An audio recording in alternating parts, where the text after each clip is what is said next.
What is going on, everyone? I hope you're having an amazing day today. I know I am. Just got back from an amazing second Sunday, just walking outside, enjoying all the boots and everything like that. Just watched my favorite team in the world, Chelsea, just win the Club World Cup. I'm super excited for the season, super happy today. So let's get after it. I got a great topic for you that has exactly what I did today, a little social eating. Are the rules? How do we navigate it, especially when we have a fitness goal? It's summertime. We're enjoying. We're showing up to the barbecue. We're walking up to the table, and there's a lot of amazing options. There's wings, there's burgers, there's Aunt Karen's famous potato salad. And you start to freak out. You ever get that feeling like, oh no, things are about to go off? Or how about this situation? One that's all year round. Maybe some coworkers invite you to happy hour drinks and you wonder, how does that work within my goal? This episode is going to answer all of that. We're going to go over an exact strategy on what to do. We're going to have how it's going to work within your goals. So give you kind of like a background of me. So an example of this and how I had to learn, because it seems so like, oh yeah, I know what I have to do, but it's a different situation. When you're at your house, when you're home, or even at work, being able to navigate that on an everyday basis can be a little bit easier than these one-off occasions that when you actually look at can be more frequently than not. So I used to work at a gym, and we go out, with some coworkers Friday or Saturday night, restaurants, drinks, movies, whatever it may be. And I would always go in with an idea of, okay, this is what I'm going to do. And then it would usually get away from me. I know I'd have a few drinks. I would order a few appetizers. And I get home, I would eat something else, and I would just be further away from my goal. And I would always feel like crap. I would be pissed at myself and feel a lot of guilt and shame over that because I had a plan. I had an idea of what I wanted to do, and I didn't have the willpower to maintain it. Well, that's not the case. As we'll talk about in a little bit, you'll see that you shouldn't feel guilt and shame about it. You can come up with a better plan and work within some tactics to better help yourself towards that. And it could feel like these social eating times can be kind of a minefield, but in reality, we don't have to skip fun in order to still hit our goals.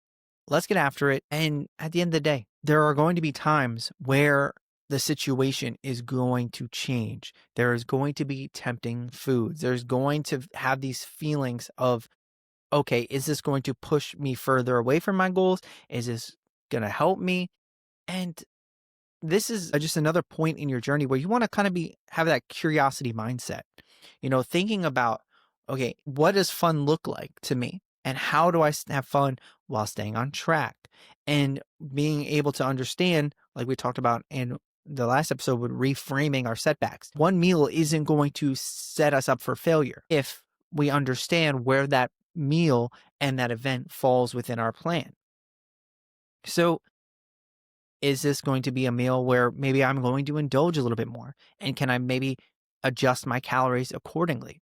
Or is this just another event that I'm going to go to? I'm going to have, a healthy option picked out that's going to fit within my framework or not. So, because at the end of the day, if we're planning, if we understand how these things fit in for us, then we will know. So let's talk a little bit about some strategy tips. Got 5 here. So let's start before we even get to the party, before we even get to the event. What can we do to help ourselves?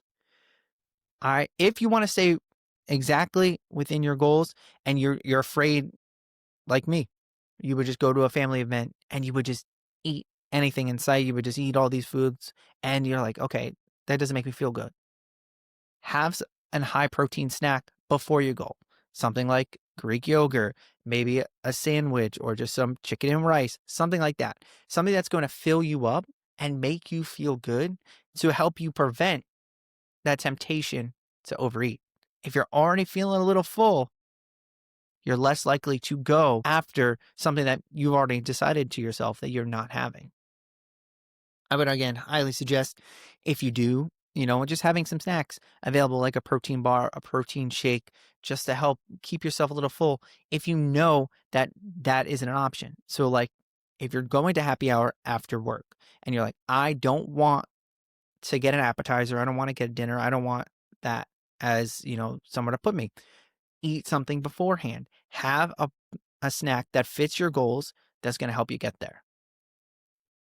Now, I love while you're at the party. So, like, if we're going to an event, say a family event, plate strategy, half plate rule. Fill half your plate with protein, vegetables, and then half with quote unquote fun food, something that's a little bit more out of the box and a little bit more indulgent. So you're not feeling deprived because you're still getting those delicious foods, but you're also filling that plate. So I think a great way like this is like saying Thanksgiving. Okay, I got my turkey. I have, whatever veggies are available. And then I have maybe a little bit more of that fun stuff that's maybe doesn't fit exactly into my goal, but is still delicious and I still want because it's Thanksgiving. And when you look at it, you can have both. And that's the whole idea is that you can have it if you're making the choice, being mindful about the choice that you're making. That's at least for me, that's what's always worked. Because if you're going to feel guilt and shame about what you're doing, it's not still not going to stop you from doing it. It's just going to make you feel like absolute crap for doing it. So why not do it mindfully, enjoy it fully, embrace it, while also still getting your goal? Like for me, Thanksgiving is my absolute favorite holiday. I love it. I love food. Eating is one of my favorite things. Cooking is one of my favorite things. So I'm going to eat. It's not an option. So how do I plan the day to help myself be successful while still enjoying the foods that I like? Half the plate, I'm still going to have some veggies. When it comes to appetizers, having a smaller plate there, enjoying the foods I want to enjoy while still making sure that I'm getting nutrients to make me feel good. Now, if you're making the choice to not have it, you're going to an event and you don't want to eat at said event, it's perfectly okay. You don't have to. Practice saying no, thank you. Avoid, not necessarily avoiding the situation, but redirecting it in a way that avoids the awkwardness, avoids the, "Well, you don't like my food? Oh, it looks amazing. Thank you so I'm not hungry right now. It looks amazing. I'm good for now." Redirecting it. "Thanks. What that looks amazing. What's in it?" Just talk to her. "Oh, what's the recipe? I would love to make that next time. It looks absolutely amazing." Just have a conversation. Redirect it away from you having it and put it towards what's in the food. Be genuinely interested. Have a conversation with the person. It's going to redirect it. You're going to have a great conversation, hopefully. And boom, you already made a decision. Don't let that pressure get into you. Now, the fourth one, if we are going to have an alcoholic beverage, amazing. Or even not even alcohol, but a drink in general, let's focus on, if we're going to make the choice, having a lower calorie option. So if we do want a soda, maybe we choose a diet soda instead of a regular soda. Or maybe instead of a heavy mixed drink, maybe we're having a light beer or a vodka soda or something that's like that, that's going to help you keep that calorie count down versus, like, say, something like a big sugary margarita. 2, set a drink limit. If you know you're going to be drinking, don't just drink continuously and just go through drinks. And then at the end of the day, you're like, oh man, how do I have 5? Set yourself a little bit of limit. Have a strategy. Sip on some water in between.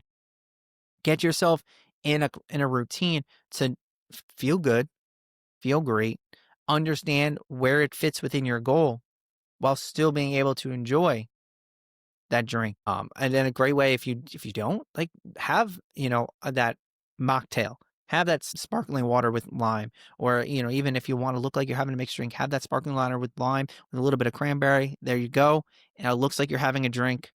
Boom, and tastes delicious. So me, I'm all about delicious, and And last one is a little bit more of a psychology, and we kind of touched on it a little bit at the beginning, but reframing the fun, understanding what is the vibe of the event. What am I experiencing here? Is this focus on food? Is this focus on family? Is it focus on fun, friends, connection? What is the goal of the event? And by goal, I mean, what are you trying to get out of it? How are you trying to enjoy it? Are you going onto the dance floor and dancing up, having fun? Is this a networking event with coworkers? You're trying to build a relationship with them to help further your career. Or is it just with friends? You're just shooting the shit. You're at trivia night. Amazing. Understand what it is and understand how you want to go about it. And I think that kind of comes down to what this all is about. It's just being more mindful. If you know something is negatively affecting your goal, it's just knowing why is it doing that and how can you better steer towards that.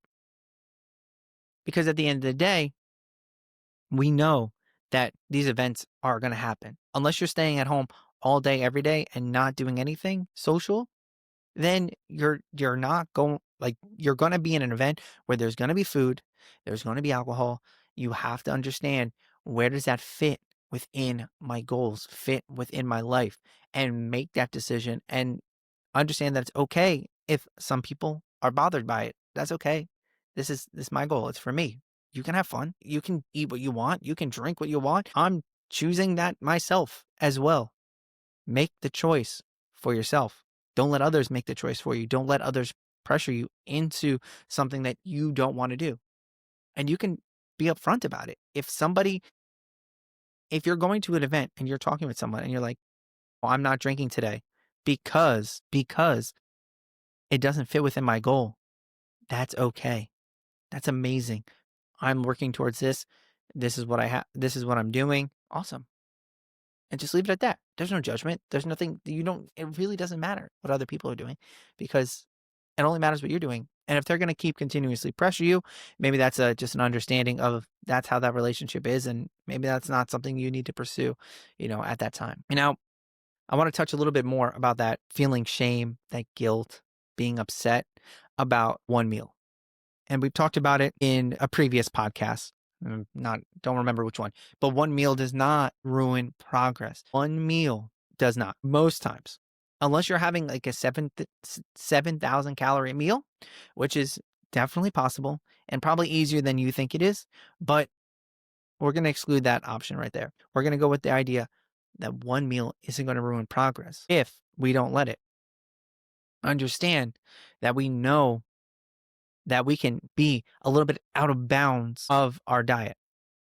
We can. If our diet is here, we can be slightly out of bounds in order to make accommodations to those events. So I'm going to let's talk through one example. One where it's not going to ruin progress, and one that's going to make it harder. We're going to a restaurant. You and your partner, you're going to a nice restaurant. You're going to have a nice date night. We're going to have a great time. Person A, person B, we still got the same goals. Fat loss goals. We're looking to lose 10 pounds. Amazing. We've hit our calorie targets all throughout the week. Now, it's Saturday night. We're going out on this date. Person A still gets a drink, one light beer. They get one appetizer. They share it with their partner. For dinner, they get a dinner. They have one roll that they get from the restaurant. And that's the night. Now, person B, they go to the same exact restaurant. They order 2 or 3 margaritas throughout the night. They have a whole 3, 4 rolls with butter at that. They get a fried chicken sandwich, French fries, all the stops. Afterwards, get dessert. Boom. The difference between those two, you can both enjoy it. But you have to know that person B is having a 4,000 or 5,000 calorie meal versus probably more of like 1,000 calories. One can be accommodated and one cannot. So yes, one meal is not going to ruin progress if you don't let it, if you understand what you're eating, how you're eating, and how it's making you feel. Neither one is wrong. It's just understanding it. You can have a 7,000 calorie meal, but you need to understand that that is going to have an effect on your goals. There is no out eating that. And that's just understanding. We've all been there. We've all done person B, and we might be doing it right now, but it's just knowing, okay, I'm doing that tonight, and that's okay. I'm going to enjoy it, but it is going to affect my progress. There's no way it doesn't. So it's just understanding it, and that at the end of the day, one meal, one indulgence is not going to ruin progress in the long term. So let's talk about it. Key takeaway here, guys. Key takeaway. Social eating doesn't have to derail you. It doesn't. We talked about the strategies, reframing the fun, having that pre-event snack, drinking smart, making some smarter choices there, politely declining anything we don't want. You don't have to eat what you don't want to eat.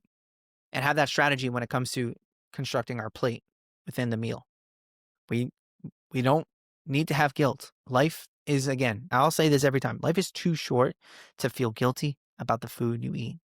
Eat food that you enjoy, that is delicious, and that sets you up for success for your goal. And at the end of the day, makes you feel good. That is probably the biggest takeaway from that. Eat food that makes you feel good. It is great to indulge. I eat out quite regularly, but you learn that when you start paying attention to the food you're eating, you'll learn that just because you can have something doesn't mean you should, because it doesn't make you feel good. There are tons of foods out there that don't make me feel good. And yes, sometimes I will enjoy them because I enjoy them. They taste delicious. But I know later on I'm probably going to pay for it, and I'm not going to feel so great afterwards. So look how you feel when you eat certain foods. Be mindful of it and go from there and start making choices with the food you're eating. So again, send me your messages. I've been loving it lately. They've been amazing. So what has been a social eating win for you? What have you learned, or maybe what's a struggle that you're looking to overcome? At MaxU Coaching, send them over.